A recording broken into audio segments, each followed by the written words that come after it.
حدیث مبارکہ مسلمان کے لیے آسانی پیدا کرنا۔ حضرت ابو ہریرہ سے روایت ہے کہ رسول اللہ نے فرمایا، جو شخص کسی مومن کی دنیاوی تکلیفوں میں سے کوئی تکلیف دور کرے گا، اللہ تعالیٰ قیامت کے دن اس کی تکلیفوں میں سے تکلیف دور فرمائے گا، اور جو کسی تنگ دست کے لیے آسانی کرے گا، اللہ تعالیٰ دنیا و آخرت میں اس کے لیے آسانی فرمائے گا۔ صحیح مسلم۔ پیارے دوستو، اسلام محبت، رحم اور ایک دوسرے کی مدد کرنے کا درس دیتا ہے۔ ہمارے نبی کریم نے فرمایا کہ جو شخص کسی پریشان انسان کی مدد کرتا ہے، اللہ تعالیٰ اس کی مشکلات آسان فرما دیتا ہے۔ آج ہمارے آس پاس بہت سے لوگ پریشان ہیں، کوئی غریب ہے، کوئی بیمار ہے اور کوئی ذہنی دباؤ کا شکار ہے۔ اگر ہم کسی کی تھوڑی سی مدد کر دیں، اچھے الفاظ بول دیں، کسی کے چہرے پر مسکراہٹ لے آئیں، تو یہ بھی بہت بڑی نیکی ہے۔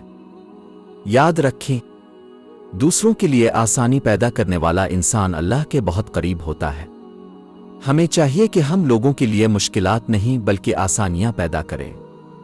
آئیے آج نیت کریں کہ ہم ہمیشہ دوسروں کی مدد کریں گے، کسی کا دل نہیں دکھائیں گے اور ہر انسان کے ساتھ اچھا سلوک کریں گے۔ اللہ تعالی ہمیں دوسروں کے لیے آسانی پیدا کرنے والا انسان بنائے۔ آمین۔